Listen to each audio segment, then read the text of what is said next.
after the court had indicated that I cannot simply request that accused number 3, Mr. Meyiwa, be afforded the opportunity to prepare for his trial, and would therefore commence with the application. I've prepared heads of arguments. Sorry.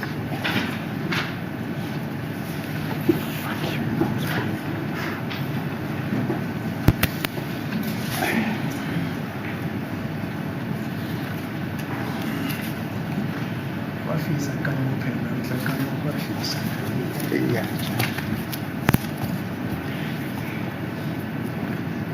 Thank you, my lord.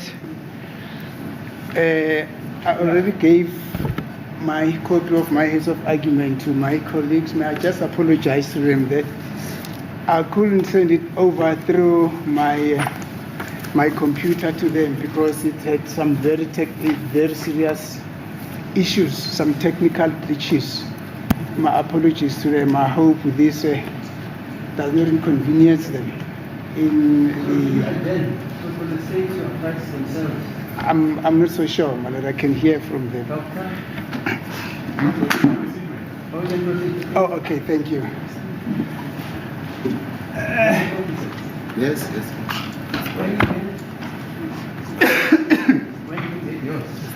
No, I've got it. No, not at all. Okay, fine. As it please the court, my lord. Now, the structure of my application, is structured as follows. There's an introduction. There's a factual background of the case. That's where we're making our submissions. And we then conclude and come up with a prayer. It's a very short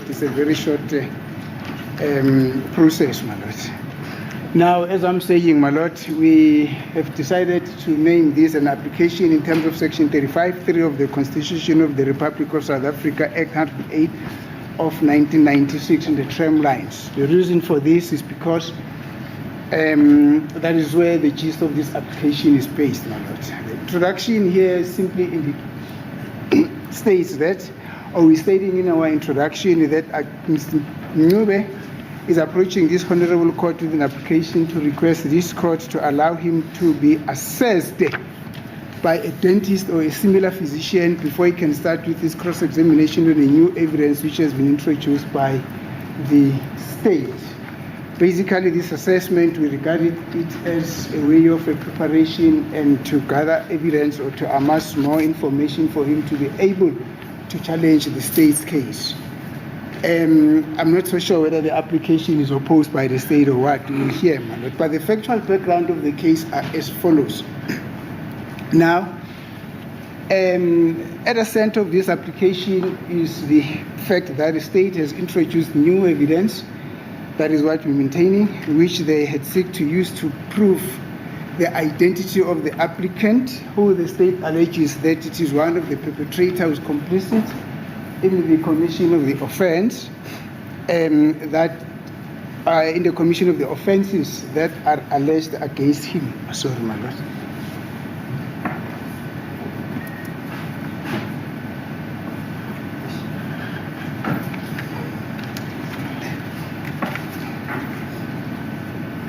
Now, apologies for that, my lord. Now, we're submitting that the applicant, and this is common cause, pleaded to the charges which are leveled against him on the 18th of July 2023. And this was after the state, as per procedure, furnished the defense with information which enabled him to plead.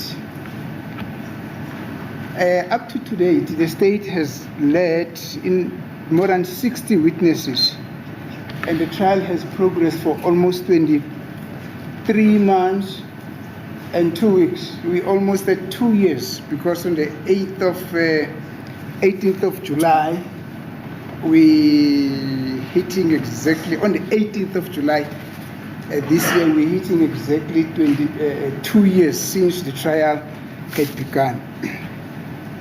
Now, in the month of April, the prosecution came up with new evidence that they provided to the state and intimated that it intended to supplement its evidence therewith. Now, the evidence that was submitted by the state to the defense as it relates to this application comprises of photos which were downloaded from the applicant's cellular phone, which was found in his possession when he got arrested in 2015 in a case that, in a different case. Now, that information is already on record. Now, we're noting, my lord, that the state has been in possession of the above-mentioned information for more than 10 years. When I say the state, I mean the police. Has been in possession of this new information that is now being introduced in the month of April 2025. They've been in possession of such information for more than 10 years, but for the team of prosecution that are handling this matter here at court, I need to be very sincere with them. They've been in possession of this information for almost 6 years, because evidence that has been placed before this court is that they started to prepare this case since 2019. That is as per the evidence of Brigadier Gininda.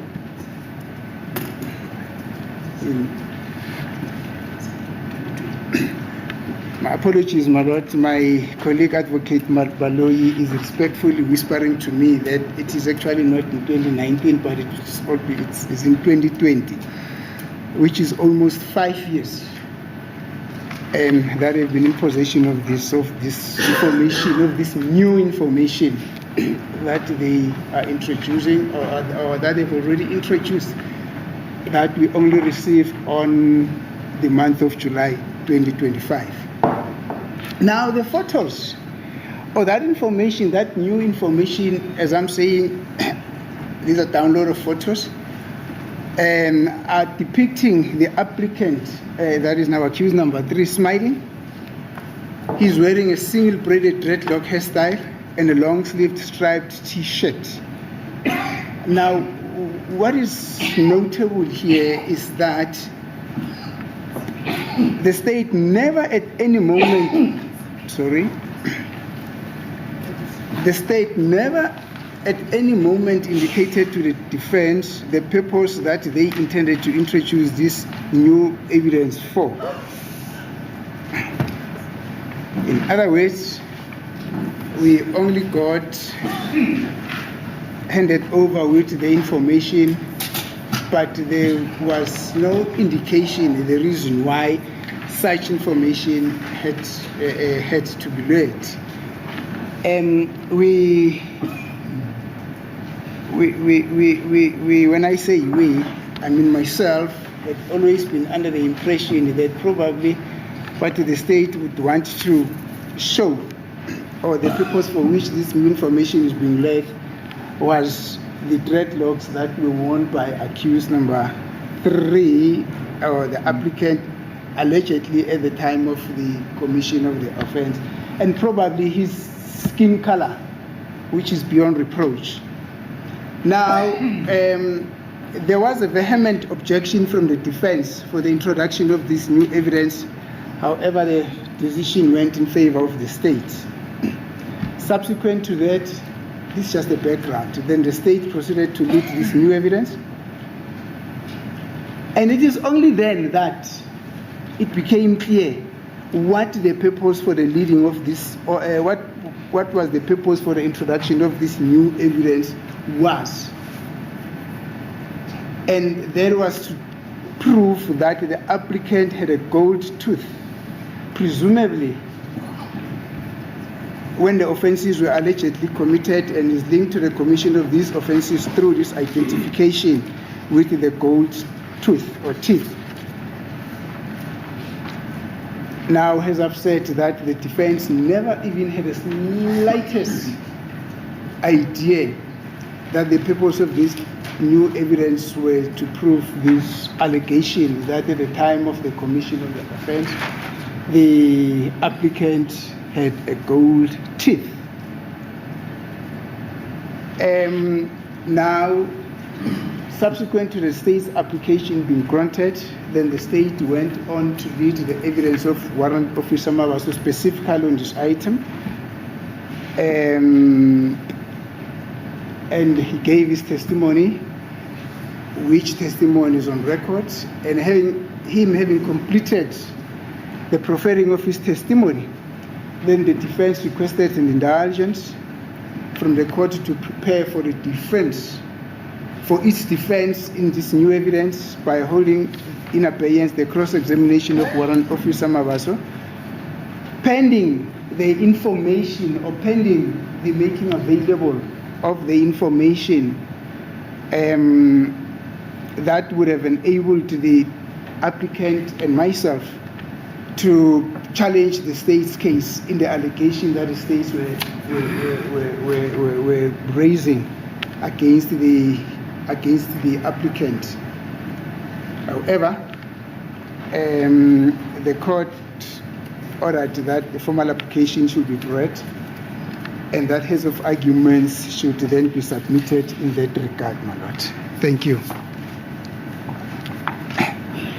Now, the pillars of this application, my lord, or this application is based on following pillars. That's now the Constitution and the case law. Exclusively from the Constitutional Court, cases from the Constitutional Court.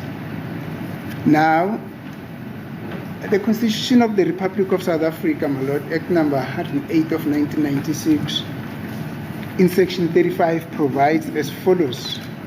I will only quote those sections that are relevant to this application. Now, section 3, subsection 3 of section 35 reads as follows. Every accused person has a right to a fair trial, which includes the right, subparagraph A, to be informed of the charge with sufficient details to answer to it. Subparagraph B, to have adequate time and facilities to prepare a defense.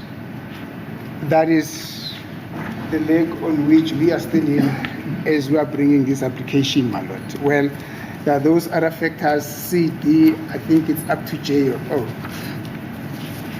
Now, subsequent to that, and immediately after section 35, then section 36 of the Constitution also provides as follows. Now, the limitation of rights. Section 36(1) says, the rights in the Bill of Rights may be limited only in terms of law of general application to the extent that the limitation is reasonable in an open and democratic society based on human dignity, equality, and freedom, taking into account all the relevant factors, including the nature of the right, the importance of the purpose of the limitation, the nature and extent of the limitation, the relationship between the limitation and its purpose, and less restrictive means to achieve the purpose. Now, paragraph 2 of section 36, which is the limitation of the rights, states that except as provided in subsection 1 or in any other provision of the Constitution, no law may limit any right entrenched in the Bill of Rights. Now, I've gone through the Constitution to find if there is any clause that is in the Constitution that deals with the limitation of right. I could not find any, my lord.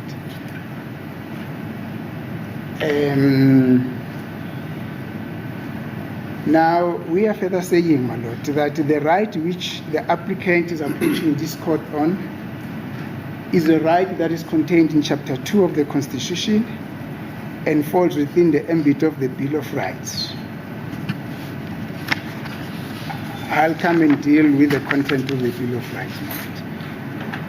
Now,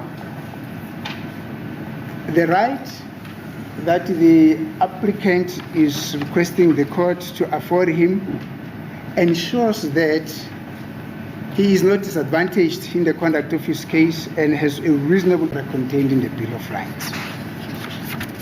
Now, number 18, this is an emphasis of what has been said in our introduction, that the applicant had at no point anticipated that almost 23 months after the commencement of the trial, the prosecution will confront him with entirely new evidence, which would have required him to start the preparations of his defense in the matter on this new evidence, as if the matter is starting from the beginning. Now, this is very clear, man. When a person gets confronted 23 months into the trial and the state having led more than 60 witnesses, they come up with exclusively new evidence. What does that mean?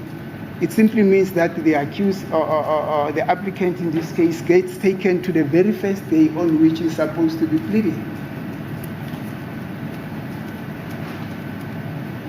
He has to start to prepare this trial or his defense as if this matter is starting de novo, specifically with the introduction of this new evidence matters. Now, what is worrisome, again, is the fact that the prosecution offered no compelling reasons why this evidence was not made available to the defense and its purpose in time, so that the defense could deal with it timelessly.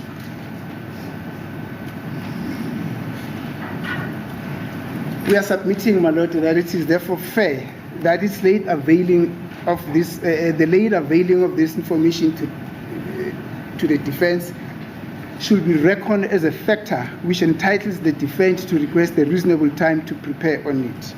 The Constitution gives the applicant that right and entitlement. Just a very quick one. I would have been expected to cross-examine Mr. Mabasa immediately after he proffered his evidence. But the worrisome factor is I had no opportunity even to take instructions from Mr. Nyube, accused number 3. So how could I then have been in a position to there and there start to cross-examine Mr. Mabasa with new evidence that he proffered, that we did not even have the slightest idea what the nature of his evidence would have been, my lord? That would have been very grossly unfair to the accused. And beyond that, the court would have noted that at one point or the other, accused kept on requesting an indulgence that I should come and see him. He came up with a number of issues that we need to deal with before we can start to cross-examine Mr. Mabasa. It would have been very unfair and very prejudicial to this accused person if I immediately started to cross-examine Mr. Mabasa on this new evidence, because I would then have been found wanting. And a counsel that is found wanting in this cross-examination, I'm just wondering if that could be said to be a fair trial at the instance of the accused person, because I would then have been misrepresenting him. And that is what the Constitution says, my lords. Section 35(3) says, every accused person has a right to a fair trial, which includes the right to have adequate time and facilities to prepare for his defense. Now, the court decried the fact that in the course of trying to brainstorm this issue, the court made mention of the fact that it knows, it's not aware, not really, does not know, the court is not aware of a provision in the Criminal Procedure Act that deals with the application that I said I would bring before court after my request was turned down. I had a very detailed look at the provisions of the Criminal Procedure Act number 51 of 1977. It is indeed so, my lord, that there's no provision that deals with an application for a cross-examination of a witness who has already testified, that his cross-examination should be put in abeyance until such time that the accused, on whose behalf that the witness must be cross-examined, has had an opportunity to prepare his case and gathered all his evidence and had all the facilities to cross-examine that particular witness. To be fair, I could not come across that provision, but that's not the end of the thing, my lord. And I will deal with this aspect later on. However, Section 167 and 186, that is 167 and 186 of the Criminal Procedure Act, although they deal with the recalling of witnesses and the subpoena of new witnesses, there's a rider that is contained in these provisions, and that rider is as follows. If his evidence appears to the court essential to the just decision of the case, that is what 167 says. 186 says, if the evidence of such witness appears to the court essential to the just decision of the case. The operative phrase here is just decision of the case. Now, in amplification of what is being said about this provision, this is what we're submitting. That although the two provisions of the Criminal Procedure Act do not deal with affording the applicant a reasonable opportunity to prepare for his defense in order to challenge the state's case against him, the evidence that he requested the court to allow him the opportunity to amass is essential to the just decision of the case. And this is exactly what Section 167 and Section 86 says. This deals with the justness of the decision of the court in respect of the case. Now we are submitting, my lord, that a just decision is one that is based on the ethos of the Constitution. It is one that is arrived at on the principle of the rule of law. It is one that is fair in terms of Section 35(3) of the Constitution. And all these factors are embodiments of a fair trial. My lord, we're not requesting something fancy, something trivial, something unheard of. All that we're requesting is that we be afforded an opportunity that we should go and prepare for our defense. We be afforded the opportunity to have adequate facilities to prepare our defense, and then from there we proceed with the cross-examination of Warrant Officer Mawasa. And I remember when we were growing up, there in the farms, in the Eastern Transvaal, there was this Afrikaner-speaking person who always used to say, "Ekfranite fiel van die wêreld nie. Net as steekie brood in a bottle give van brandewyn sal maak." That is exactly what this accused person, what Mr. Minowe is asking for. He doesn't request much of the world. He does not want the world in his hand. He does not request for gold. He does not request for petals or diamond. All that he is requesting for is that he be afforded the right that the Constitution confers on him as an accused person in terms of Section 35(3), that he be afforded the opportunity and facilities to go and prepare for his defense.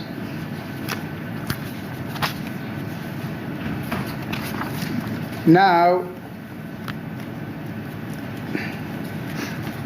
we are further submitting, my lord, that this information, which would have been as a result of his preparedness, would bring some kind of objective evidence to the court. That is not based on speculative hypothesis.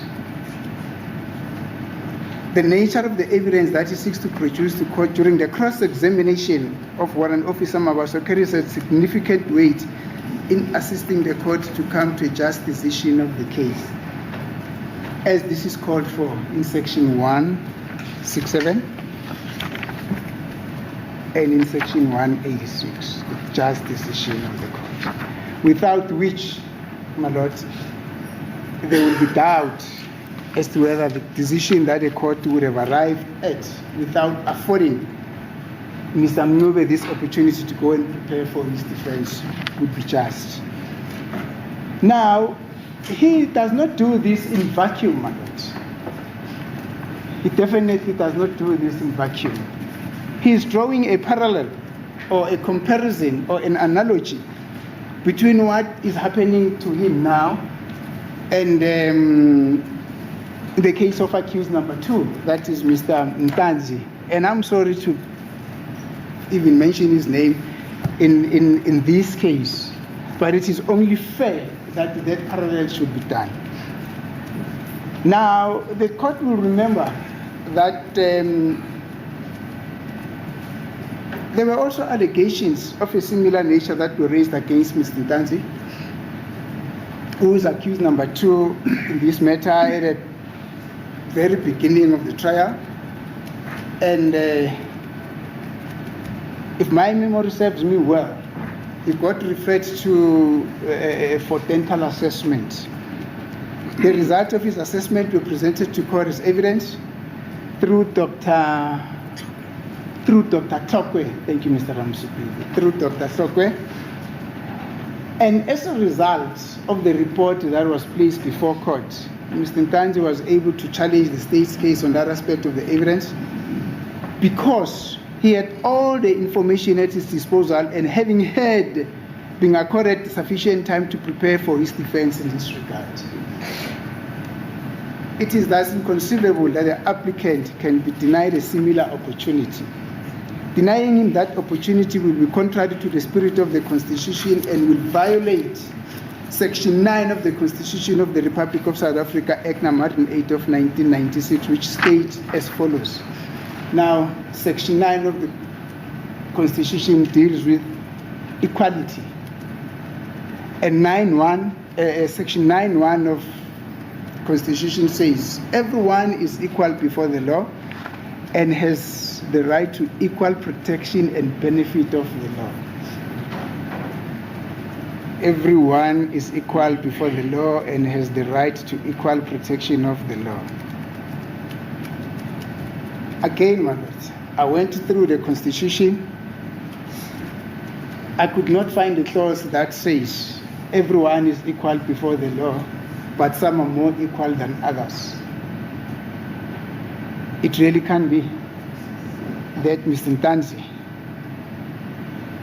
in the preparation of his case and the cross-examination and in the cross-examination of witnesses who had come to testify on whether or not he had a golden teeth at the time at which this offense was allegedly committed, had an opportunity to prepare for that defense. And the same opportunity does not get afforded to accused number 3, who is an applicant in this matter, who gets confronted with this new evidence 23 months after the commencement of the trial, who gets confronted with this evidence that the state had in its possession for 5 years. I'm talking about the prosecution now. That the state has been in possession of this information for almost 10 years. I'm now referring to the police. That will not only be fair, my lord. Accused number 3 will be denied dignity not only in this trial, but in heaven and earth. Will not be accorded to the proper dignity. Now, I've said, my lord, that our application is based on certain pillars. That was just but what the Constitution was saying. Now, we further submit that the approach to a fair trial right was enunciated as follows by the Constitutional Court in the case of State versus Japai. Now, the citation of that case is a case that was heard in, or the citation is 2005, volume 1, SACR, page 215. It's a Constitutional Court decision and the judgment was delivered on the 18th of February 2005. My memory serves me well. I think it was delivered by Judge van der Westhuizen. Let me just confirm that, madam.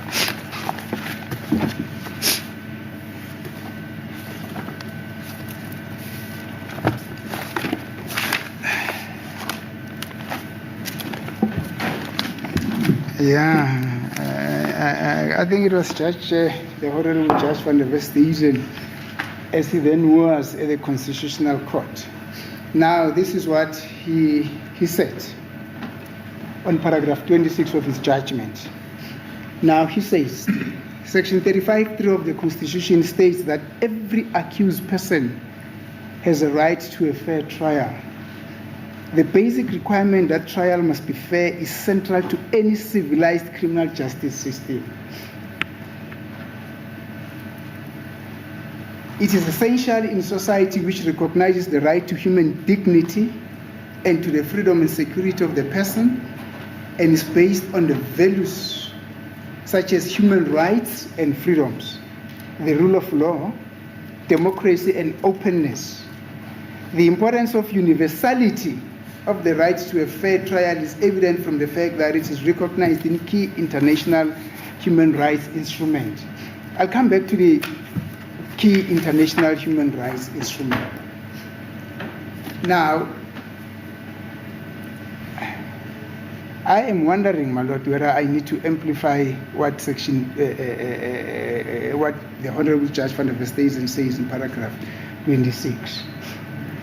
Because if I were to attempt to do that, I would basically spoil what he eloquently so professed. Let it stand as is.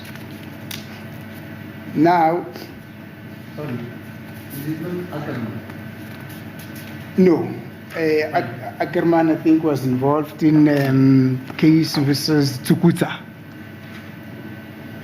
At the time when we were also brainstorming this possible application, the court remarked that if needs be, the applicant can also refer to the Canadian laws and all those international instruments, my Lord. Indeed, what Judge van der Westhuizen, Westhuizen or van der Westhuizen, I think it's van der Westhuizen, but I'll confirm that, my Lord, says in his very last paragraph of the extract that I've referred to the court to, says the importance and universality of the right to a fair trial is evident from the fact that it is recognized in key international human rights instrument. And indeed, Article 14 of the International Covenant on Civil and Political Rights states as follows: in the determination of any criminal charge against him, everyone shall be entitled to the following minimum guarantees in full equality. In full equality.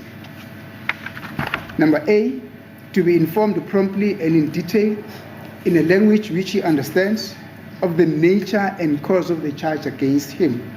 Number B, to have adequate time and facilities for the preparation of his defense and to communicate with counsel of his own choice. I think I need to emphasize what number B says. To have adequate time and facilities for the preparation of his defense and to communicate with counsel of his own choice. And number C says, to be tried without delay. Now, being confronted with new evidence 23 months after the trial had begun, exclusively new evidence, that cannot be said that that's been a trial without a delay. Because it is that after 23 months, after the commencement of the trial, that the state then jumps up and says, no, but we've got new evidence against these accused. And this position, my Lord, may I respectfully submit, should be differentiated from a position where the state comes and says, we were not aware, we did not have this information, we only got this information in the course of the trial. Because I know from a prosecution background that when a case is proceeding, the state does not stop to investigate up until the trial is concluded. But this is not a position in this case. The state in this case had this information at their disposal even at the time when the accused were called upon to come and plead. As I've said, the investigating team had this information at their disposal for almost 10 years. And as I've said, the prosecution had been in possession of this information for more than 5 years. Why has it not been made available to the defense at that moment in time? It remains a mystery. But be that as it may, my Lord, it is our submission that the making available of this information at this hour of reckoning simply constitutes a justice delay, which is a justice denied. The state can therefore not come back and say, yeah, no, but if this accused person will be entitled to a further postponement or be afforded the opportunity to go and prepare his defense for this, for come and cross-examine a warrant officer, Mabaso, that is going to delay the state. That will be a sin for the state to do that, my Lord. That will be unheard of. That will be a gross irregularity of a submission, because this is a bed of roses that has been made by them. I've got no reason not to say that it's a bed that they made themselves and they've got to rely on it, my Lord. But Article 10 of the Universal Declaration of Human Rights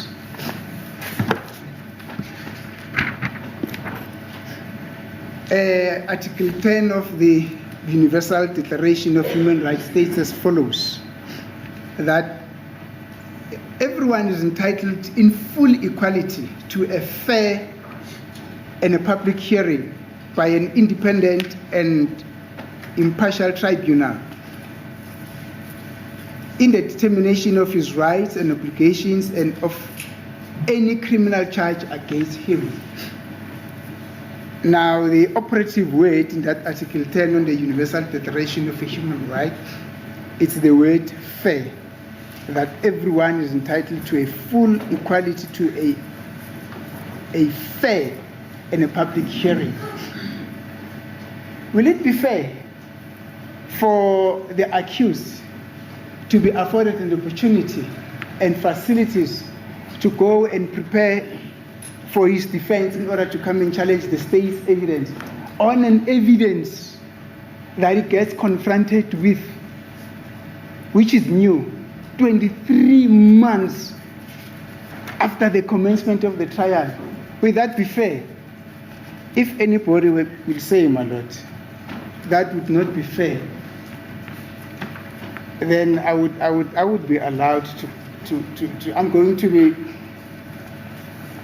to request to confront that person and say to him, they really don't understand what the meaning of fairness in legal context is. Because on a number of occasions, this court has been referred to an authority. I just forgot that authority. It's just coming to my mind now. Fairness must not only be fairness at the instance of the accused person, but it must also be fairness at the instance of those that are being affected by the crime, the society. State versus king. That's king, my Lord, yes. Those are the ethos of fairness. Those are the ethos of fairness. Accused, in other words, accused person must appreciate that he is not the only beneficiary of fairness in a trial as it proceeds, but the state as well must also acknowledge, as it represents this, are well grounded, such as a method such as this one. Now,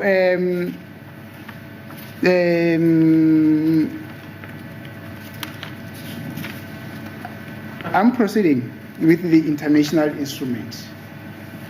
Now, They are referring to this as article. In South Africa, we would have referred to this as section, but they choose to use the word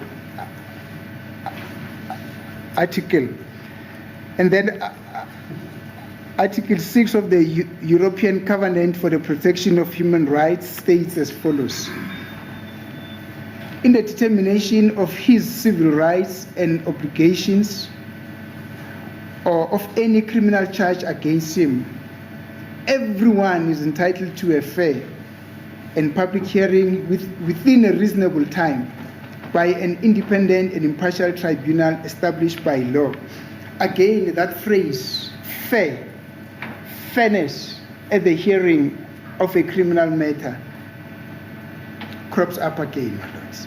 I need not amplify this. It is exactly what is stated here. That has been the European Covenant for the Protection of Human Rights. Now, in our continent, it does not mean that there's no recognition of fairness in a criminal matter. And this is what the African Charter of Human and People's Rights says on Article 7. It's a very long article, but with the permission of the court, let me read it. Now, it says, Article 7, sub-article 1, every individual shall have the right to have his cause heard. His cause heard. This comprises the right to an appeal to a competent national organs against acts of violating his fundamental rights and recognized and as recognized and guaranteed by conventions, laws, regulations, and customs in force. The right to be presumed innocent until proved guilty by a competent court or tribunal. The right to defense, including the right to be defended by counsel of his choice. The right to be tried within a reasonable time by an impartial court or tribunal. No one, that's now sub-article 2, no one may be condemned for an act or omission which did not constitute a legally punishable offense at the time it was committed. No penalty may be inflicted for an offense for which no provision was made at the time that it was committed. Punishment is personal and can be imposed only on the offender. Now, Article 7, sub-article 1, paragraph C says the right to defense, including the right to be defended by counsel of his own choice. When he's not afforded the opportunity and facilities to prepare for his defense in attaining what is universally known as a fair right to a trial, that will be virtually impossible. As I've said initially, that if such were to happen, then accused person would have been denied the necessary dignity and respect in the trial in which he is involved, my lord. Now, in State versus Zukuta and others, I think this is a judgment of the Honorable Judge Ackerman. It's a judgment it's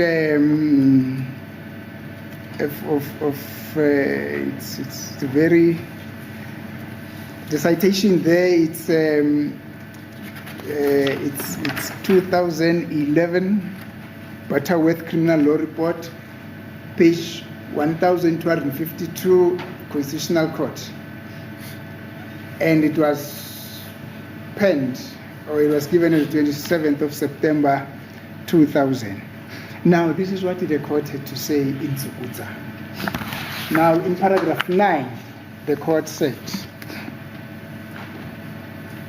as was laid by this court in Zuma's case is also a constitutional court judgment. Yes, my lord. And it does not refer to the former state president of the country, Mr. Jacob Kehlai Zuma. It refers to another Zuma. An accused rights to a fair trial under Section 35(3) of the Constitution is a comprehensive and embraces a concept of substantive fairness, which is not to be equated with what might have passed muster in our criminal courts before the Constitution came to force.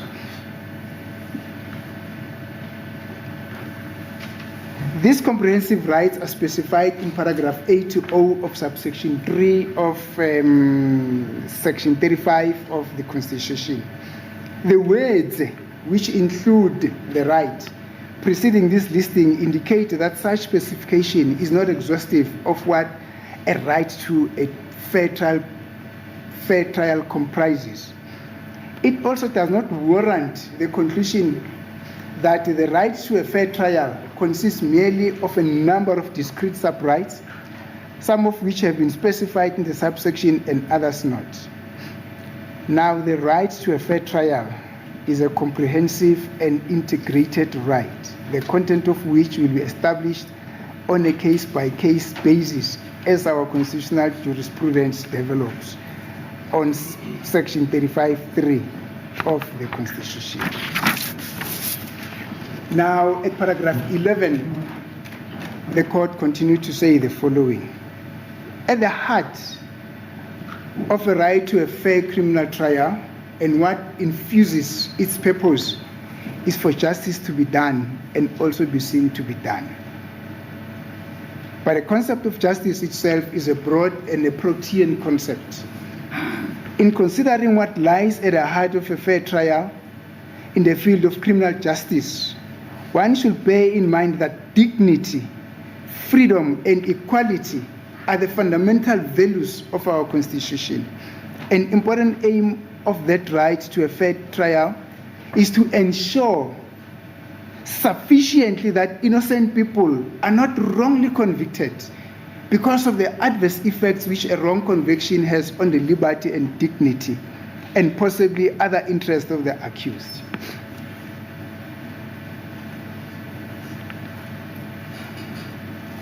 As I've said, my lords, initially, or in the course of my submission, I am wondering if I need to amplify this, because I am afraid that should I start to amplify this, I am going to spoil what the Honorable Judge of the Constitutional Court so eloquently proffered in this paragraph in his analysis of what a fair criminal trial is. I would rather not spoil it by trying to emphasize it, my lord. But now, I'm coming, my lord. Yes. Yes. I think the Honorable Judge Kendrich was involved in the Zuma case. Yes. Now, the court, as I've said initially, that it hinted that he's not aware of a specific procedure that would allow the court to deal with the situation which is the basis of this of this application. And this is my submission in that regard, my lord. Now, I'll come and deal with the provisions of section 173 of the Constitution. We are saying in our heads of argument that, as we have mentioned in paragraph 20 of our heads of argument, the Criminal Procedure Act does not have a specific provision which deals with the matter under consideration. In dealing with this apparent lacuna, the court in the Tsagudza case stated the following at paragraph 10, and it said, it cannot be assumed that a fair trial, as required by section 35(3), can only be achieved by one system of a criminal procedure. I think I need to repeat this. It cannot be assumed that a fair trial, as required by section 35(3), can only be achieved by one system of criminal procedure. There may be more than one way of securing the various elements necessary for a fair trial, and provided the legislature devises a system which effectively secures such rights, it cannot be faulted merely because it settles for a system which departs from past procedures. The norm prescribed by section 35(3) is a fair trial. The question to be determined in each case is whether the criminal procedure scheme or the relevant part thereof, devised by the legislature, whatever its form, conforms in substance to that norm. Now, again, my lord, I do not wish to amplify what the court said in this Zuma case. I mean, in this Zaguza case that I've just referred to the court to. This simply means that even if the Criminal Procedure Act does not make a provision for a specific procedure on how circumstances such as this one should be dealt with, the courts are called upon, if that would not be a violation of the law, to implement or to see to it that the spirit of the Constitution is implemented or is given effect to, my lord. Now, section 173 of the Constitution states as follows. Inherent power. The Constitutional Court, the Supreme Court of Appeal, and the High Courts of South Africa each has the inherent power to protect and regulate their own processes and to develop the common law, taking into account the interest of justice. Let me repeat this. Taking into account the interest of justice. In other words,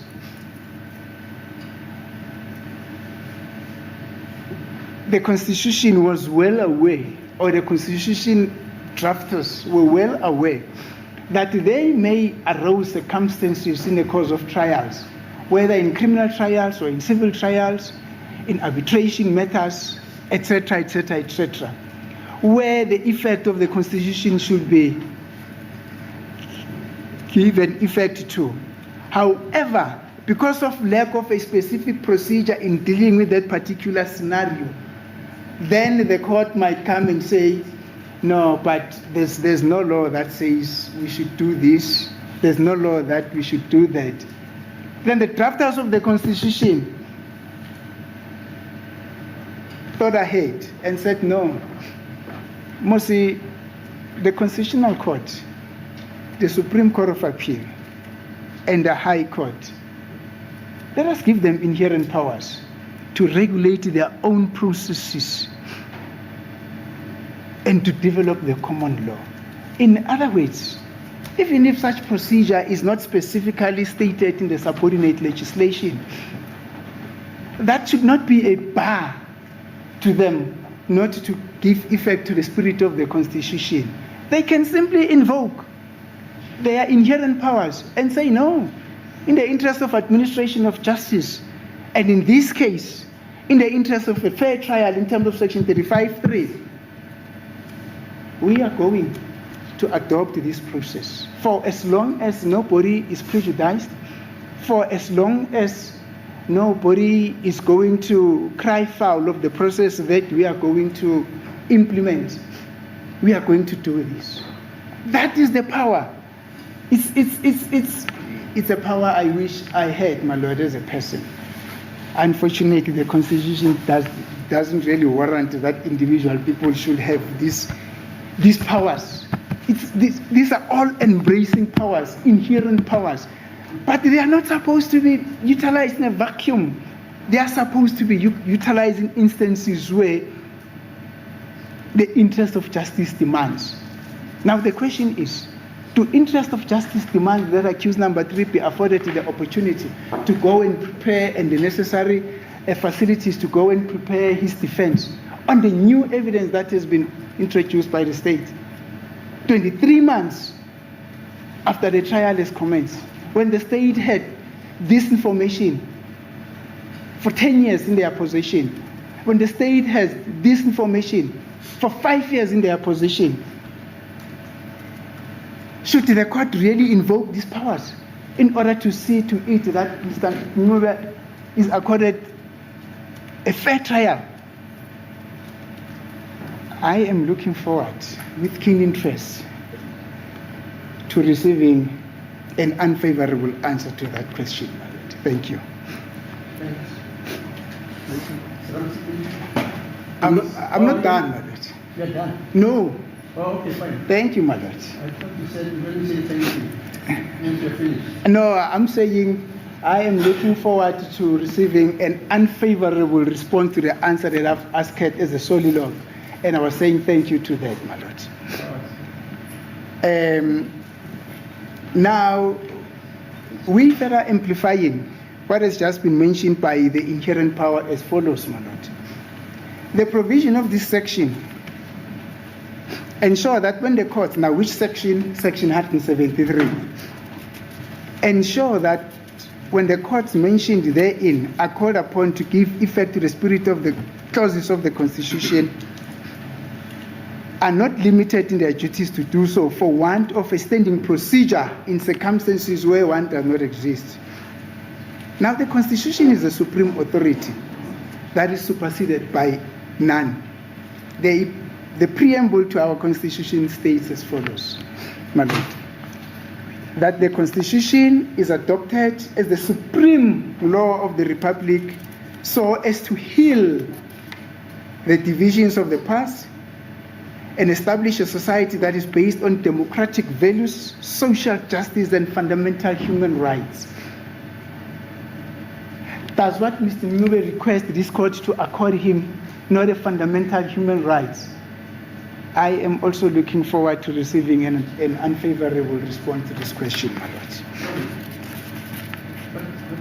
I don't promise. Yes. You know what strikes me, because I think aloud. Yes, my lord. Because it says South Africa belongs to those, all those who live in it. Is that not how it starts, the preamble? I've got a constitution here, my lord. No, you said the preamble. Yes. Yeah, does it say that? Let me say part of the preamble that is relevant to the case that I'm dealing with here, my lord. I'm looking at a clause that says South Africa belongs to all those who live in it. It does not say, it says we, the people of South Africa, recognizes the injustices of the past, honor those who suffered for justice and freedom in our land, respect those who have, let me wear my spectacles.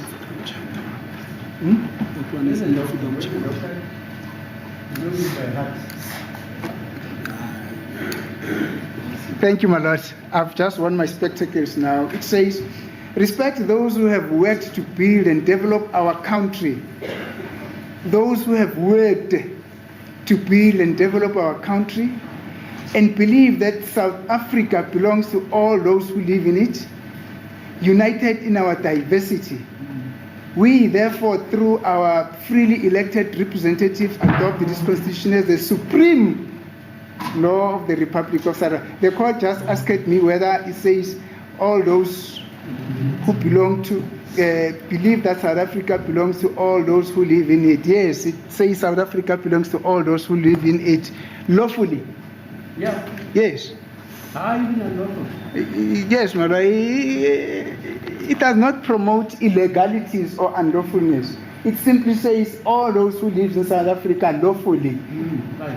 I may not get into the terrain, my lord, because that's not the purpose of this explanation. Now, my lord, it says that the Constitution is adopted as a supreme law of the Republic so as to heal the divisions of the past and establish a society that is based on democratic values, social justice, and fundamental human rights. Lay the foundation for a democratic and open society in which the government is based on the will of the people and every citizen is equally protected by the law. Mr. Ncube, Franite Fiel van die Wereld, he does not request the law of this world. He simply says to the court, can I please be afforded the opportunity and the necessary amenities, which are facilities, to go and prepare my defense, even before I start to cross-examine Mr. Mabaso, because the evidence that Mr. Mabaso just came up with was a shocker to me. I have not been expecting that I'll be confronted with this evidence 23 months after the trial. He does not ask too much. He simply requests that, my lord. Now,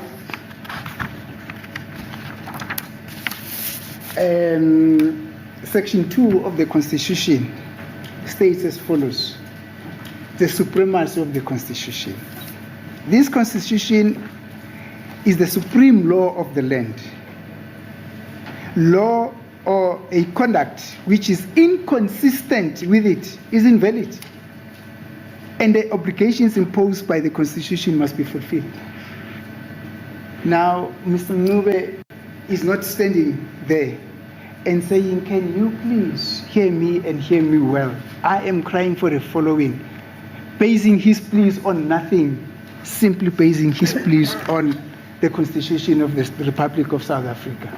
And Section 2 of the Constitution says that the obligations that are imposed by the Constitution must be fulfilled. Section 35(3) is a right that is imposed by the Constitution. Why should it not be imposed or fulfilled? Fulfilled, actually, that's the way that is used by the Constitution. Why can't it be fulfilled? Yet again, my lord, I will be waiting very keen for an unfavorable answer to this question. Now, we further submit, my lord, that an institution, including courts, will thus not be castigated merely because that system or the court are settling for that institution or the court are settling for a system which departs from past or standing procedures in its quest to say that justice is not only done, but is also seen to be done. Those who understand the phrase justice being seen to be done, those who understand the phrase justice being done and being seen to be done would basically understand what it really means in the context of this case, my lord. Now, as we conclude, my lords, we are saying that the applicant in this matter does not request for something that is out of the ordinary. He simply implores this court to allow him to utilize his constitutionally guaranteed rights in the conduct of his defense during this trial. There is no harm which will be suffered by anyone in him being allowed to utilize the said rights. However, the opposite is detrimental, as was expounded in the Tsukutsa case, where the court held in paragraph 11 as follows: that an important aim of the right to a fair criminal trial is to ensure adequately that innocent people are not wrongly convicted because of the adverse effects which a wrong conviction has on the liberty and dignity and other interests of the accused. Now, we are saying, my lord, that on the conspectus of the merits of the case and on the basis of the above mentioned, being the Constitution, being the cases that the court has been referred to, it is respectfully submitted that the applicant has successfully made a case to have this request granted by the Honorable Court. I would further add, my lord, that I think it's a point that I've already mentioned. I'm not even so sure. No, my lord. That I'm not so sure whether I've mentioned the fact that I have not even taken proper instruction from Mr. Ncube with regard to the cross-examination that I need to have to the accused. But if I've mentioned that, so far so good, my lord. But finally, my lord, if the Constitution was a human being, if the Constitution was a natural person as opposed to a juristic person, this is what the Constitution would have said, an open court. It would have said, dear Honorable Court, please do not be deterred or dissuaded from giving effect to the spirit of the provisions of the Constitution. for a want of a specific procedure from the Criminal Procedure Act. The Constitution has empowered you in terms of Section 173 to protect and regulate your own processes if that is in the interest of administration of justice. And then the Constitution will close its case, will close its code. That will be our submission, my lord, in support of the application by accused number 3. Thank you, my lord. Coming back. Thank you.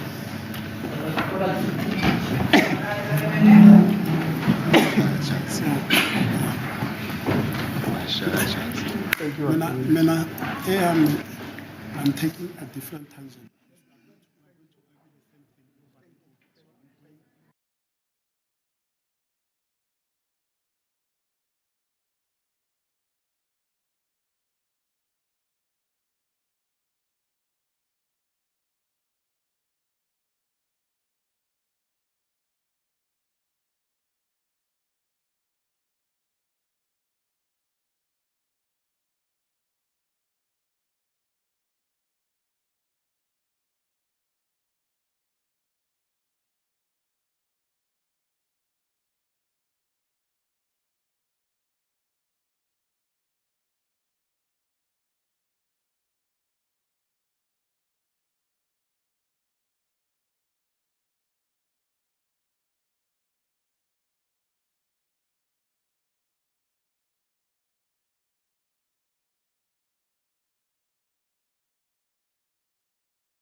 It's where he has never ventilated the issues, my lord. That's the court procedure. Yeah, okay. Now, in our introduction, my lord, we say that the state has led further evidence of Sergeant Mabasa, whom it had recalled to give further evidence on the additional photos of Mr. Mngube, who is accused number 3 in this court, and the additional photographs are marked Exhibit S in brackets D. And Exhibit SD depicts Mr. Mngube's appearance with a gold tooth on the left quadrant of his upper jaw. Through the legal representative of Mr. Mngube, Advocate Munisi, they've disputed that at any relevant time, inclusive of the 26th of October 2014, Mr. Mngube had a golden tooth or a gold insertion on his upper jaw, the left quadrant. Now, before cross-examining Sergeant Mabasa on the additional photographs, Mr. Mngube has made an application that he be subjected to undergo an examination by a dentist or a forensic orthodontist in private practice and also employed at the district surgeon in order to rebut the allegation that he had a golden tooth. Now, the matter was adjourned in order for Mr. Mngube to bring that substantive application, which was done this morning. Now, as to the law, my lord, the government has understood the court's question on Friday and also the objection by my learned colleague, Advocate Sibanda. I'll put the same in 2 categories, my lord. The government has understood it from the court was that is that procedure allowed for the applicant when he's supposed to cross-examine a witness, then ask for time to be given to him to allow him to consult a specialist, dentist, orthodontist, in order to rebut the state's case rather than the accused proceed with his cross-examination and place his version to the witness, then perhaps later, either in allowed by the court in evidence in chief or in the defense case, then ventilate that defense with the report by the orthodontist. That's how I understood the court's question, and then it's subject to correction, my lord. And Advocate Sibanda then reiterated the same point to say that procedure to stand down and allow Mr. Mngube to be afforded an opportunity is not the right procedure. He should proceed to cross-examine Sergeant Mabasa. Then in the defense case, then he can raise whatever rebuttal evidence that he wishes to. Now, my lord, with the law that I've managed to find, and one authority that I found from this division, but albeit in Johannesburg, there is some authority to say sometimes procedures must yield, but I'll address that towards the end of my submissions. Now, at 2.4, as to the law, my lord, that is applicable, Advocate Munisi has to length covered the Constitution, its application in matters of this nature. And I'm not going, my lord, for brevity's sake and time's sake, to regurgitate the issues, my lord, except and suffice to state that, my lord, the Constitution guarantees the right to a fair trial, which includes the right to adduce and present a defense. And in criminal proceedings, the right to a fair trial, including the right to adduce and to challenge evidence, is explicitly stated in Section 35 in brackets 3 in brackets I of the Constitution. And this right, my lord, we submit, it includes the right to cross-examine witnesses and to present one's own case. Now, the other piece of law that I found, my lord, which may have application in this particular application is Section 37 in brackets 3 in brackets A of the Criminal Procedure Act of 1977, which states as follows, and I quote, "Any court before which criminal proceedings are pending may," and subsection A says, in any case in which a police official is not empowered under subsection 1 to take fingerprints, palm prints, or footprints, or to take steps in order to ascertain whether the body of any person has a mark, characteristic, a distinguishing feature, or shows any condition or appearance. Order that prints be taken of any accused at such proceedings, or that steps, including the taking of a blood sample, be taken which such court may deem necessary in order to ascertain whether the body of any accused at such proceedings had any mark, characteristic, a distinguishing feature, or shows any condition or an appearance. My Lord, just to elucidate on this point, I'll submit that a gold tooth or a gold insertion falls within the square of this subsection 3A, which relates to a condition or an appearance or a distinguishing feature, because that's the feature by which some of the witnesses in the house said they identified one of the intruders with. So this section, my Lord, I'll submit that it finds applicability in that the court may itself, mere motu, or by application by any of the parties, invoke this section to have an accused person appearing before criminal proceedings in front of it to order that an accused person be taken for a medical, dental examination, my Lord. Now, the question to be determined, I've already alluded thereto, my Lord, at the beginning of my submissions, whether or not this procedure finds favor in the law or in practice. And I say, my Lord, that this court is empowered to take steps in order to determine whether the body of Mr. Mncube had any mark, characteristic, or distinguishing feature, or showed any condition or appearance. In other words, whether Mr. Mncube should be taken for a dental examination to determine whether or not at the time of the incident or at any time thereafter, or as alleged by the state, had a golden tooth. And the authority that I found for that submission, my Lord, is S versus Maphumulo, 1996-2, South African Criminal Reports 84, in brackets N, where they called said regarding the taking of fingerprints from the accused, and the court stated that, and I quote, "From a mere reading of section 37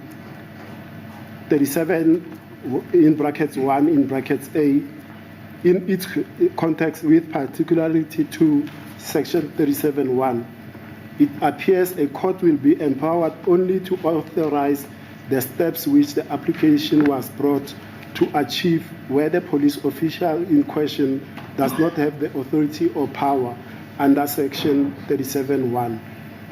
Indeed, the prima facie meaning appears to be correct," and close quotes. And this view was further endorsed in the case of Nkosi versus Balo nominee officie and Anere, 1994, 3 SA 148T.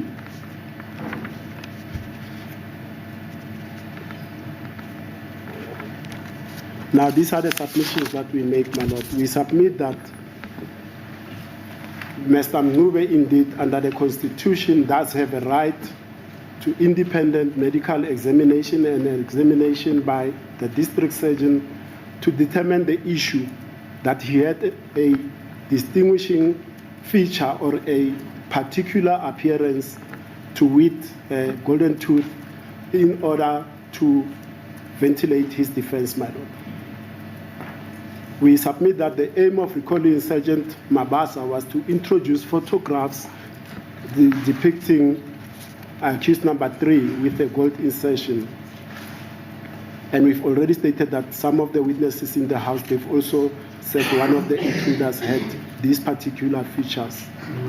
Then it is with that in mind, my Lord, that Mr. Mngube makes this application for his examination to rebut the allegations against him. We also submit, my Lord, further that the evidence is relevant and germane to the issue before the court, which pertains to the identification of the 2 perpetrators, one of them allegedly bearing a golden tooth in one of his jawlines.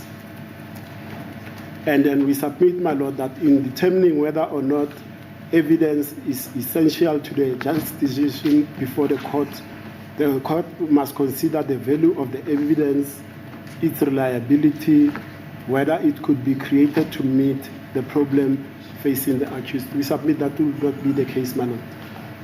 The submission is that Mr. Mapisa will be examined by the district surgeon who will provide their report.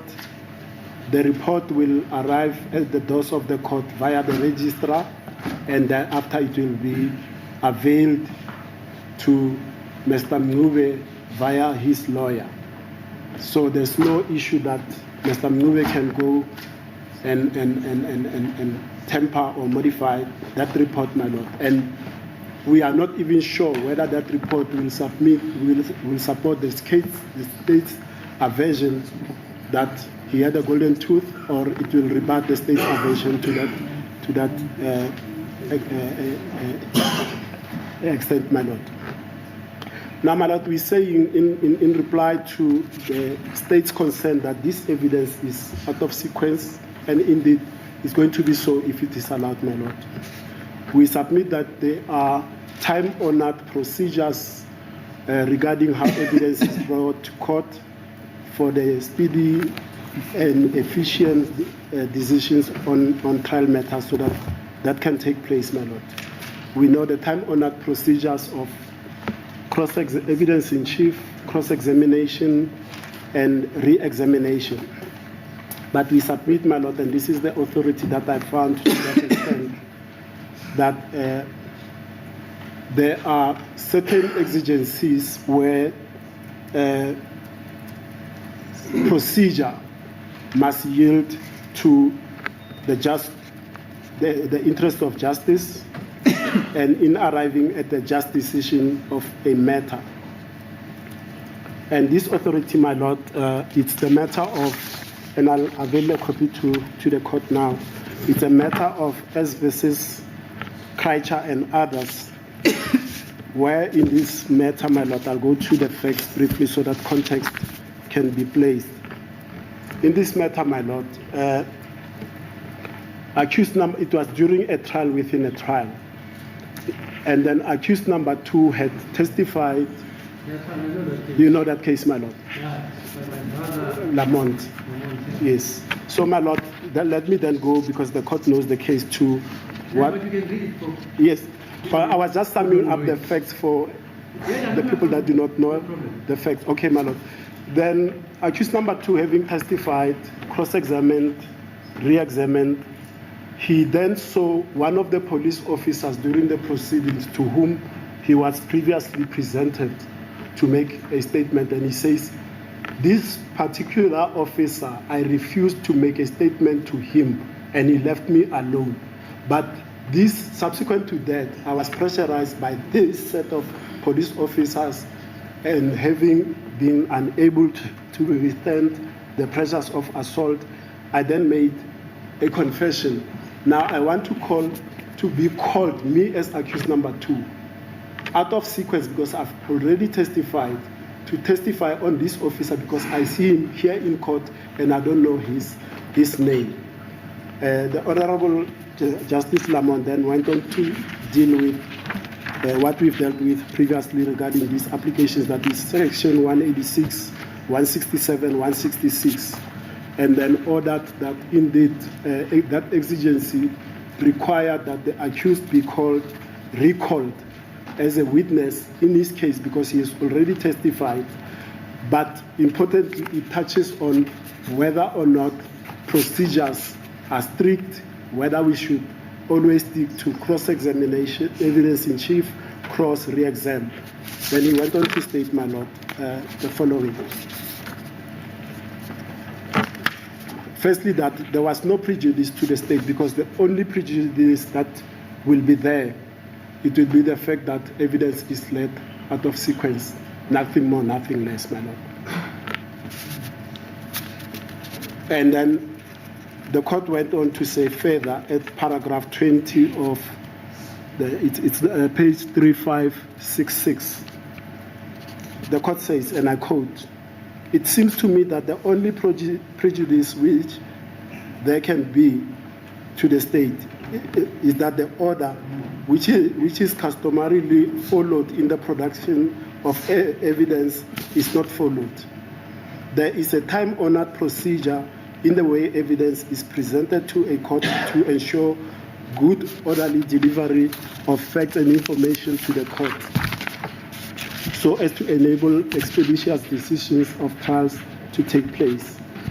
That is at 3567. And then further, my Lord, at 3568, the court went on to say at paragraph 20 as well, at line 20, I'm sorry, "The issue before me is whether or not an accused can, out of sequence, tender himself as a witness and apply to the court to be recalled. It does not matter how it was brought to the court's attention that the evidence is necessary. Hence, an accused can make an application. As to the witness himself, is that the evidence is given before a court in an orderly fashion, and generally speaking, there should be no deviation to the rules. However, occasions arise when new evidence becomes available, which is relevant and which should be let, my Lord." So, in answer to the concern by the state, my Lord, sometimes where the exigencies arise, procedure yields to the normal way we do things, my Lord. So, my Lord, I'll submit that the applications will succeed on those results as the court proceeds. Just by the way, at Lamont, the Lamont stays in Australia. And then he travels around. This two shows, one stays in England, one stays also in New Zealand, something like that. So brother just wanted to bring to your attention is that in that Prejudice case, he was nearly killed. You read about it? I read about it, Yeah, man. they shot him. Yes, I know the way. Case. Yes, He was just fortunate. Yeah. Was there, killed people. yes, I know the incident happened live in courts. People were scurrying under desks and all of that, man. As the court proceeds. The surprise is No, Yeah? not at all. Thank you. in South Africa we do kill them. That's surprising.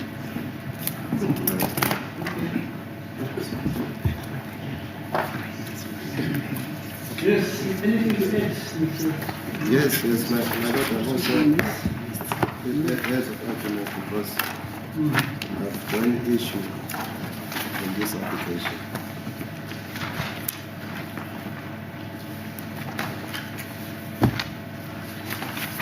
My heads of arguments were handed to the state this time. I wish to apologize as well to my colleagues.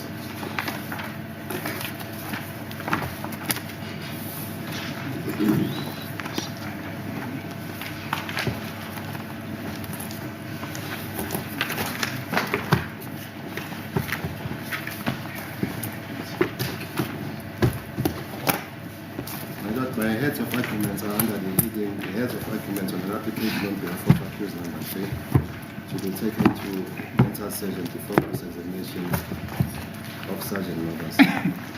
Introduction.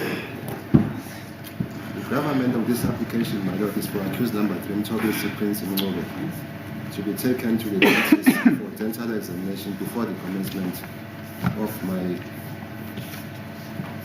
of cross-examination of my then a colleague, advocate means in order to challenge or controvert the evidence tendered by the state witness, Sergeant Mabasa, in evidence in chief. The state vehemently objected to this application on the basis that the stage at which such an application is made is unwarranted, as the accused would be afforded an opportunity in his defense to challenge this evidence. My doubt it would be proper for me to sketch just the background of this application as the reason why we find ourselves here today. The application was made based on the evidence of Sergeant Mabasa when questioned by the state on what he observed in accused number 3's teeth, which is contained in accused 3's image in exhibit S, capital letter D in brackets. The response that Sergeant Mabasa gave was to the effect that on the accused upper jaw, from the left side of the mouth, on the second tooth from the left, he observed that the accused has a gold tooth. It then prompted accused number 3's legal representative to make an application that accused 3 be taken to a dentist for dental examination before he commenced with cross-examination of Sergeant Mabasa. The state objected to this application. The constitutional provisions. My colleague Advocate Nesi had referred to section 35(3)(b), small letter b in bracket, which reads as follows. Every accused person has a right to a fair trial, which includes the right, small letter b in bracket, to have adequate time and facilities to prepare a defense.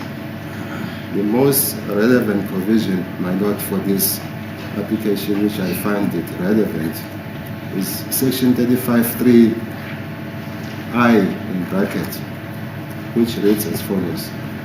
Section 35(3)(i) in bracket of the Constitution of the Republic of South Africa, Act 108 of 1996, the Constitution entrenches an accused person's rights to adduce and challenge evidence, and it provides as follows.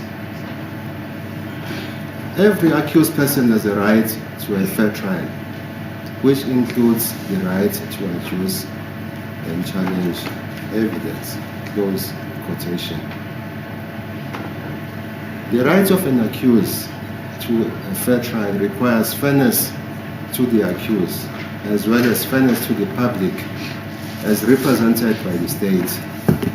It must infuse confidence in the criminal justice system with the public, including those close to the accused, as well as those distressed by the trauma of the crime. When coming to the right to cross-examination, it is a crucial component of a right to a fair trial, and depriving an accused of these rights has serious consequences and may lead to crucial evidence being disregarded. With regards, my lord, to the importance of a right to fair trial, I wish to highlight what was said by the Honorable Judge Utamin the Jade, Constitutional Court Judge, as he was then, who had this to say in State versus Molimi. It's a Constitutional Court decision. It is reported in 2 reports. Is it good law? My lord? Is that still good law? Yeah, my lord. When No, I know that. The judgments. Cameron wrote also. yes, There are 2 days, that was yes, it is. Cameron, but okay. Subsequently, there was another decision which was made. The State versus Ndovo case. Then Gomo was overruled for this. Yes. the new decision which was delivered. Because that case is predicated on a hearsay evidence. Yes. Right. Yes. But you can go on reading the citation. I'm not saying I'm stopping you, I'm just saying the SAS actually says they never opined on that. Yes. And then when they went to the Constitutional Court also deduct the issue. Yes. You remember? Yes, I remember. Very long day, is what we mean. But subsequently, the latest decision overrules all the rest. But just go on. Yes. I'm quoting this with regards to a right to a fair trial. Right, Yes. right, yeah. He had this to say in Seng versus Molim. It's a 2008 Volume 3 SA 608 Constitutional Court decision. I quote. Yeah. The right to a fair trial is to instill confidence in the criminal justice system with the public, including those close to the accused, as well as those distressed by the audacity and horror of crime.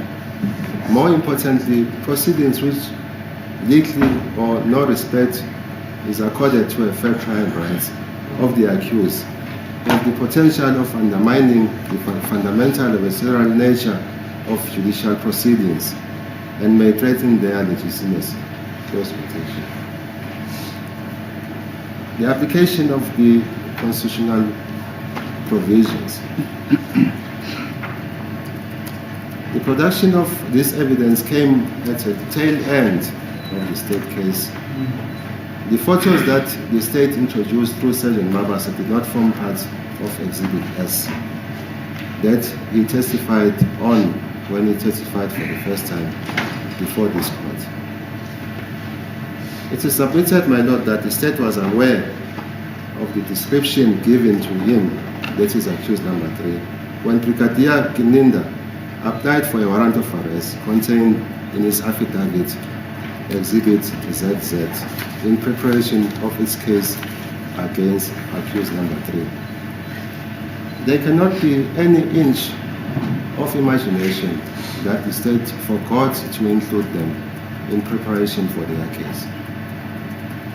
In this instance, he has to be given an opportunity to adduce and challenge this evidence to strengthen his case through cross-examination, producing a report from a dentist which will be admitted provisionally in support of his case, and later in his defense call a dentist who combined the report as his witness. Can they do so? Yes, they can. It depends. Yes, Not the state. they can. Yeah, you're listening to yourself. You are saying, Through cross-examination to Sergeant Mabasa, and then you say, okay, fine. in support of his version. That's it, yeah. Yes, the accused can produce a report Yes, fine, again. compiled by the dentist to Right. say this is the report, these are the results from the dentist. The person called that sergeant again. In support, Okay. if there is a need, in support of the report, in support of the report, if there is a need. Yes. You can't condemn us after that. The reason why this evidence was not led in evidence in chief was sketched by the state when making an application for the reopening of the state case. The issue arose at the stage when the state intended to re-examine the investigating officer, Brigadier Kininda. The defense objected on the basis that Brigadier Kininda did not testify on this aspect in his evidence in chief. The reasons advanced by the state on why this evidence was not led was that the investigating officer requested at the time that only certain photos found in the downloads of accused number 3's cell phone should be included in Exhibit S, the affidavit of Sergeant Mabas. Those photos were also included in the affidavit of Lieutenant Colonel Stay at the request of the investigating officer, Brigadier Kininda, in order to identify the clothing and dreadlocks of accused number 3. that the main focus was mainly on the clothing and the dreadlocks. The state intended to present the additional 3 photos to show other features of accused that were canvassed during cross-examination by Advocate Nisi, such as the cold truth. That it was only during long adjournment that was afforded to Advocate Nisi to prepare for his cross-examination that the state was able to go through over 5,467 photos of the downloads. These downloads were given to the defense a while ago already.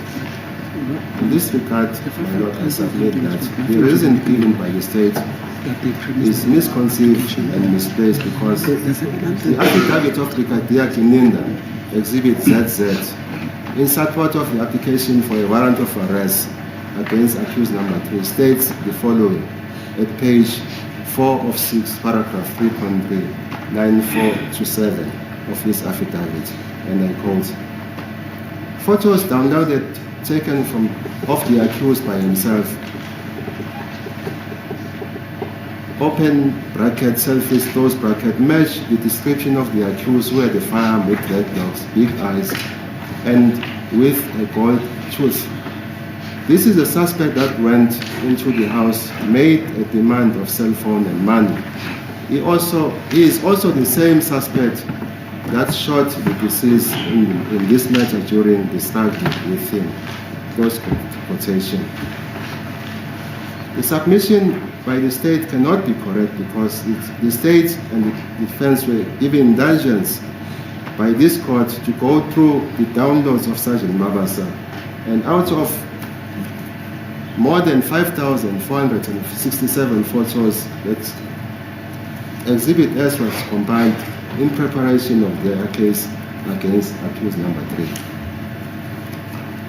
The affidavit of Brigadier Kininda was signed and commissioned on the 23rd of October 2020.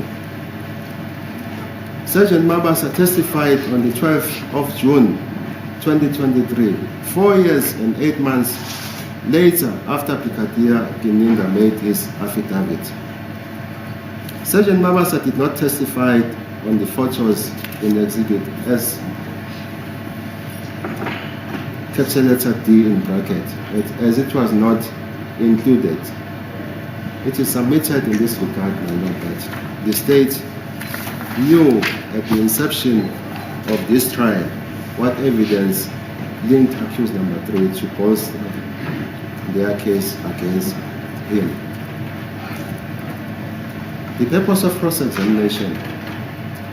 The purpose of cross-examination is to test the reliability of the witness's evidence, to obtain information which is at the witness's disposal, to weaken or destroy the opponent's case, to substantiate or strengthen the cross-examiner's case, and to put all the disputed issues to the witnesses. The right to cross-examination. In South Africa, the right to cross-examination, to cross-examine the witness, is a fundamental aspect of a fair trial enshrined in Section 35(3)(I) in bracket of the Constitution. While the defense generally has a right to cross-examine, there are circumstances where it might be strategically beneficial to postpone or forego cross-examination to gather further evidence.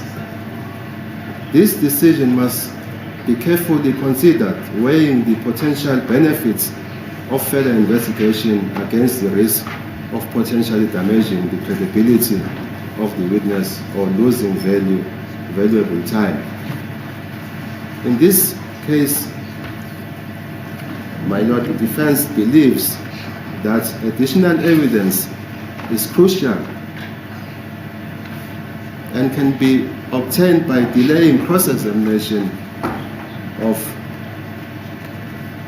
the witness, Sergeant Mabasa. They might opt to postpone. This involves further investigation that accused will be taken to the dentist for examination that will be relevant to the cross-examiner's case. The right to cross-examination is vital. Courts do have a discretion to grant postponement for gathering of further evidence, but this decision will depend on the specific circumstances of the case. Courts will consider whether the postponement or absence of cross-examination is genuinely necessary and whether it will cause undue prejudice to the accused or the prosecution. In this instance, my Lord, I submit that the postponement of the cross-examination would not cause any prejudice to the accused because all the accused support the application on behalf of accused number 3. I further submit, my Lord, that there will be no prejudice to the state if such a postponement is granted, because in any event, we are still busy dealing with the state case. The constitutionally protected right to cross-examination acknowledges the crucial role it plays in adversarial system. Wigmore on evidence at paragraph 1367, that is 1367, mentions that it is, I quote, beyond any doubt, the greatest legal engine ever invented for the discovery of the truth. Close quotation. The court's discretion. The court has a discretion to manage the trial and can determine whether to grant or refuse a postponement or allow the defense to revisit the witness's cross-examination at a later stage. However, there are situations where a party may need a postponement to properly prepare for cross-examination, such as when new evidence emerges or when further investigation is required. My learned colleague, Advocate Nisi, had touched base on Section 36, my Lord, of the Constitution. I've also referred to that section as well as Section 39(1)(b) and Section 39(1)(c), which deals with that the limitation. I've also referred to those sections as well as international law. There will be no need for me to regurgitate on the same subject, except to continue, my Lord, and say that the reason why the examination is required. In this regard, it is crucial that accused number 3, Ntobi Singube, be taken to the dentist as he denies that he ever had a gold tooth. The examination is necessary to strengthen his case, thereby weakening and destroying the state case. The effect of failure to cross-examine. If the witness's evidence on point of dispute is left unchallenged in cross-examination by a legal practitioner, the state is entitled to assume that the testimony is accepted as correct.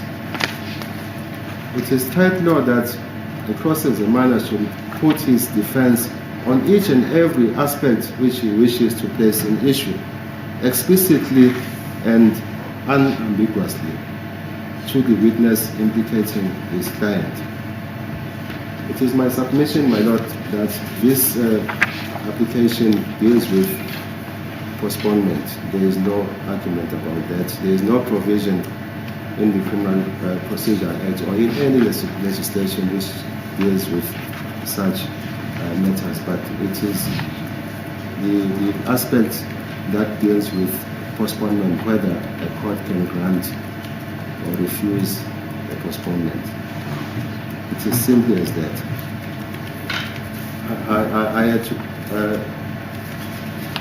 to look on issues dealing with postponements, my Lord, and I came up with 2 cases. It's Supersat and others versus Standard Bank of South Africa, Pty Ltd and others. It's an Eastern Cape decision. It's EC 14/2023. It was delivered on the 19th of December 2024.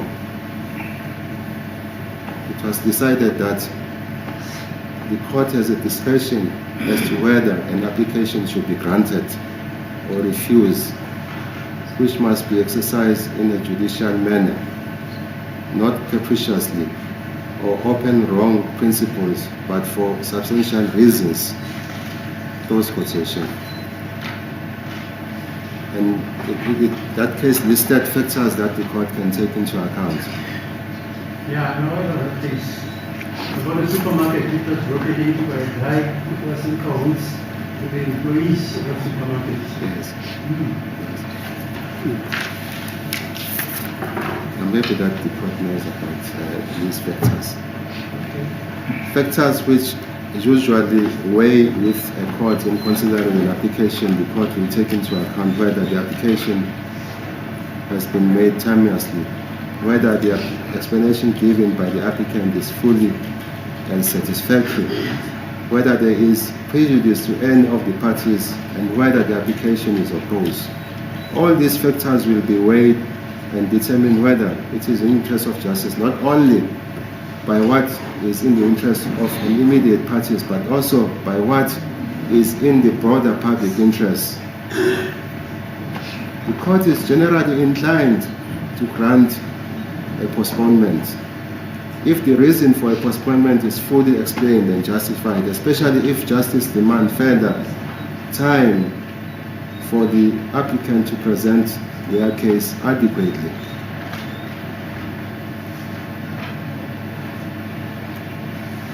The leading case, which is the second case, my lord, dealing with postponement, which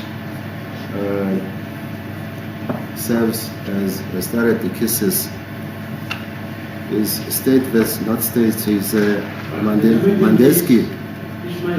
Mandelsky, it's M-A-D. Okay, fine. Yes, versus Rosenberg. 1949, Volume 2, SA 392. It's an appellate decision. Yeah, I was 2 years old. I can count that, yeah. Sets out the subsequent legal precedent regarding the granting of postponement in legal proceedings. The case emphasizes that a court should be slow to refuse a postponement when a party preparedness is fully explained. Maybe it was a typing error, my lord. It should be right. Unpreparedness is fully explained, and not due to delaying tactics. The court's discretion in granting or refusing a postponement must be exercised judicially. So what I want to emphasize when one looks in the circumstances of this application is that in this case it was emphasized that the court should be slow to refuse a postponement when the party unpreparedness, that is unpreparedness, my lord, to continue with a cross-examination to a witness is fully explained and not due to delaying tactics. Advocate Nisi has dealt with this aspect of why he could not commence with his cross-examination to Sergeant Mabasa. It is clear that for the reason given was that he was not prepared to commence with his cross-examination. This court, when faced with this application, it has a discretion in granting or refusing a postponement, and that discretion must be exercised judicially. Prejudice is a vital factor in the court's consideration. The potential prejudice to either party must be weighed carefully. The court will be cautious in denying a postponement if it would cause significant prejudice to a party seeking a postponement, particularly where the reasons for the postponement are legitimate and justified. Conversely, if granting the postponement will unfairly disadvantage the other party, the court may refuse the request. In this regard, my Lord, when one looks at the reasons advanced by my learned colleague, Advocate Nisi, for seeking a postponement, they are legitimate and justified. He has indicated that the state, meaning the law enforcement agencies, had this information for a period of 10 years, and the prosecution had this information for a period of about 5 years. So it would be unfair to expect, when certain individuals in the criminal justice system had this information for such period, to expect the accused, when this evidence is presented on the 12th of June 2025, then to begin and commence with his cross-examination, especially on the issue of taking him to the dentist. In conclusion, my Lord, I submit that the application is legitimate. The application for a postponement on behalf of accuser Matri, that he be taken to a dentist for examination before his counsel, Advocate Nisi, commence with his cross-examination of Sergeant Nabasa be granted. That is all. As the court pleases, my Lord, I have no further submissions to add on the submissions made by the defense counsel and abide by their submissions. Okay. Yes.